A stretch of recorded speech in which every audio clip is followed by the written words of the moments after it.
बैठक में विचार और अनुमोदन के लिए रखे गए महत्वपूर्ण प्रकरणों की जानकारी इस प्रकार है। मेट्रो रेल परियोजनाओं के लिए जेवी। मेट्रो रेल नीति 2017 के अनुसार केंद्र सरकार और राज्य के बीच संयुक्त उद्यम जॉइंट वेंचर कंपनी का गठन के प्रस्ताव का अनुमोदन किया गया। ये संयुक्त उद्यम राजस्थान में वर्तमान में चल रही एवं भविष्य की मेट्रो रेल परियोजनाओं के विकास, परिचालन एवं क्रियान्वयन के लिए होगा।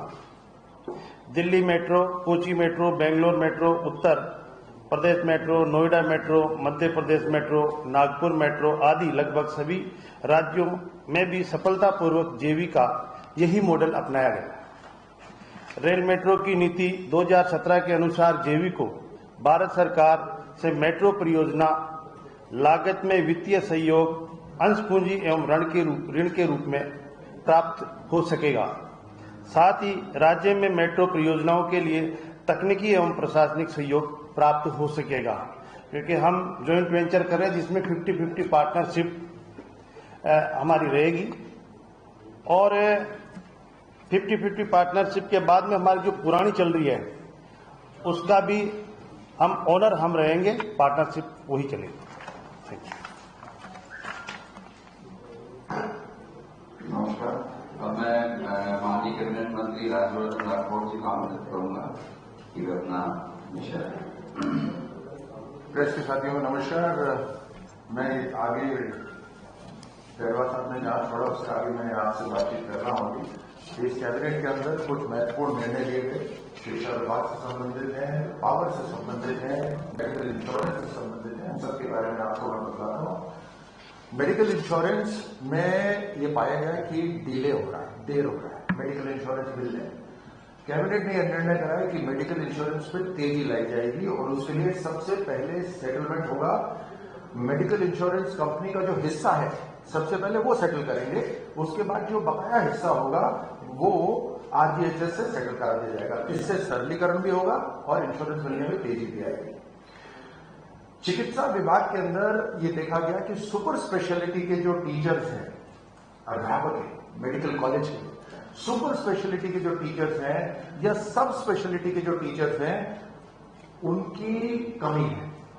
उस कमी को दूर करने के लिए एक विशेष भर्ती का आयोजन करा गया है, जिसमें चिकित्सक शिक्षकों की कमी दूर होगी, सुपर स्पेशलिटी और स्वास्थ्य सुविधाओं के अंदर बढ़ावा मिलेगा। इनको पैरेलली जहां पर भी ये सुपर स्पेशलिस्ट काम कर रहे हैं वहां से डायरेक्ट इनको सरकार के मेडिकल कॉलेजेस में लिया जा सकेगा। ये कैबिनेट में पास हुआ है। संस्कृत शिक्षा विभाग के अंदर भर्तियों से संबंधित एक निर्णय हुआ है कि शारीरिक शिक्षक और लाइब्रेरियन ग्रेड 3 इनकी योग्यता अब शिक्षा विभाग के अनुरूप ही की जाएगी और उससे राज्य कर्मचारी चयन बोर्ड माध्यम से शिक्षा विभाग की भर्तियां होगी। उससे तकरीबन 2600 पद का मार्ग प्रदर्शित हो गया है। बिजली आपूर्ति के लिए कुछ बड़े निर्णय लिए गए हैं। जैसा कि आप सबको पता था कि सरकार बनते ही जनवरी, फरवरी, मार्च में जो पीएसयूज के साथ 1.5 लाख करोड़ के जो एमओयूज हुए, अब एक जॉइंट वेंचर कंपनी बनाई जाएगी जिसके अंदर 26% हिस्सेदारी रहेगी राजस्थान सरकार की और 74% हिस्सेदारी रहेगी पीएसयूज की। इसके अंदर कोल इंडिया और आरबीयूएनएल के साथ एक जेवी बनेगा। जेवी से जो बेस लोड है बिजली का वो कम होगा और जो लोड डिमांड आ रहा है वो उसकी पूर्ति होगी। पहली परियोजना जो होगी वो होगी काली सिंध के अंदर झालावाड़ में 800 मेगावाट की और दूसरा जेवी जो होगा वो 2000 से 2500 मेगावाट सौर ऊर्जा, उसका पंप स्टोरेज का भी और पवन ऊर्जा परियोजना का स्थापना, ये दूसरा जेवी है। इस दूसरा 2000 से लेकर 2500 मेगावाट का ये सोलर भी है, ये पवन ऊर्जा भी है और पंप स्टोरेज भी है। ये एक नई टेक्नोलॉजी आई है पंप स्टोरेज की, ये तीनों का होगा। इससे अपने प्रदेश के अंदर 17,000 से लेकर 24,000 करोड़ का निवेश आएगा। तीसरा, NTPC national thermal power corporation के साथ आरबीयूएनएल का जेवी, जिसमें 25,000 मेगावाट का सोलर, विंड और हाइब्रिड एनर्जी की परियोजनाओं की स्थापना होगी। इसमें प्रदेश के अंदर 1 लाख करोड़ रुपए का निवेश आएगा। एक और जेवी है, वो होगा पावर ग्रिड कॉरपोरेशन और विद्युत प्रसारण परियोजनाओं की स्थापना का। इसमें विद्युत लोड जो अभी हो रहा है उसकी पूर्ति होगी और ट्रांसमिशन की जो प्रणाली है उसका विकास होगा।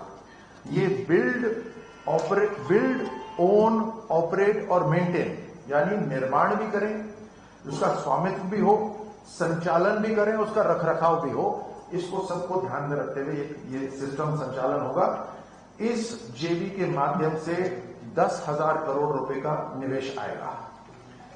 अब मैं आग्रह करता हूं जोगराम जी से। मित्रों, जैसा अभी माननीय केंद्रीय मंत्री आदरणीय राठौड़ साहब ने बताया, राजस्थान में ऊर्जा का सबसे अधिक महत्व है और किसी प्रदेश और देश का विकास सड़क, बिजली और ऊर्जा पर निर्भर करता है।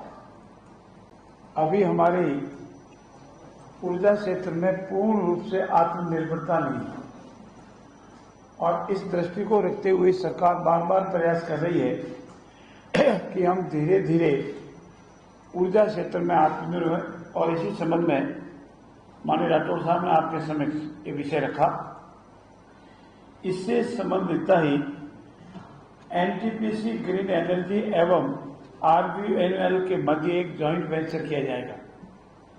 हमारा यह प्रयास होगा कि अक्षय ऊर्जा को भी हम इसमें अधिक प्रवेश देवें और अक्षय ऊर्जा परियोजना की स्थापना के लिए एनटीपीसी ग्रीन एनर्जी एवं आरबीयूएनएल के मध्य एक जॉइंट वेंचर बनाया जाएगा।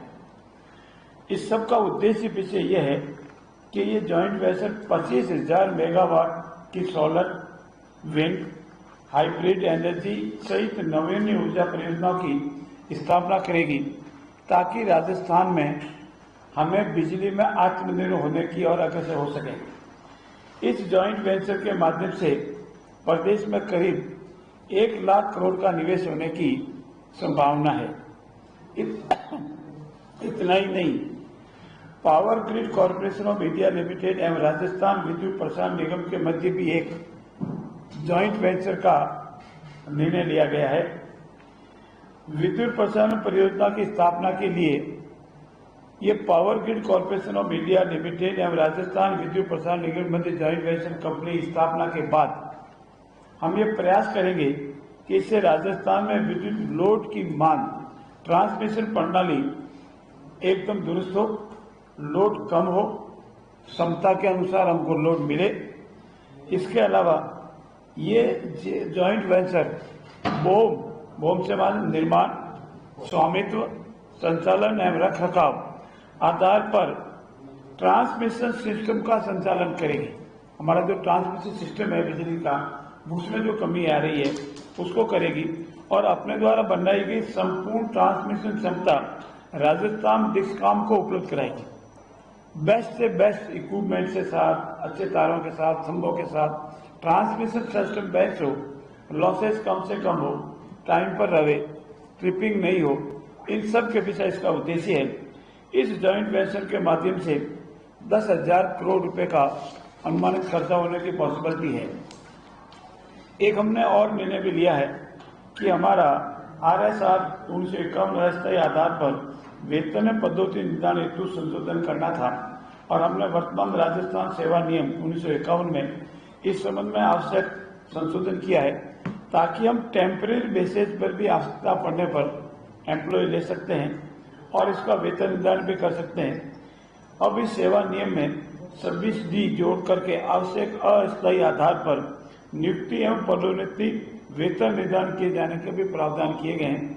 साथ ही साथ यह भी निर्णय लिया गया है और इस आज की कैबिनेट की बैठक में महत्वपूर्ण निर्णय लिया है कि राज्य सरकार द्वारा हमने बजट घोषणा में और लेखानुदान में जो निर्देश जारी किए थे उसके अनुरूप ही इंफ्रास्ट्रक्चर इन्वेस्टमेंट ट्रस्ट की हम स्थापना करेंगे। इसकी अनुपालना में राजस्थान विद्युत प्रसारण निगम लिमिटेड इनविट का गठन करेगा तथा इसे सेबी से पंजीकृत कराया जाएगा ताकि पंजीकृत के उपरांत उस नियमों के अनुसार उसकी कार्रवाई की जा सके। विद्युत प्रसारण, विद्युत उत्पादन और अधिक दुरुस्त हो सके और हम राजस्थान धीरे धीरे आने वाले 2-2.5 वर्ष में विद्युत प्रसारण, विद्युत के सप्लाई में, विद्युत के प्रसारण में आत्मनिर्भर हो सके और इसी के मध्य आरबीपीएन के इनविट के माध्यम से अपनी परियोजनाओं के ट्रांसमिशन परिसंपत्ति मुद्रीकरण के लिए अधिकृत करने के प्रस्ताव को भी अनुमोदन किया गया है। ये सारे कार्य मेन फोकस ये था कि किस तरह से हम बिजली में आत्मनिर्भर बन जावे और हमारा ये जो कभी कभार ट्रिपिंग होना, बिजली नहीं मिलना, चाहे उद्योग हो, चाहे कृषि हो या घरेलू हो, इन तीनों में आत्मनिर्भर बने, इस और ही पूरा प्रयास है। आप सबका बहुत बहुत धन्यवाद। धन्यवाद जोगराम पटेल जी। कोई अगर सवाल हो कि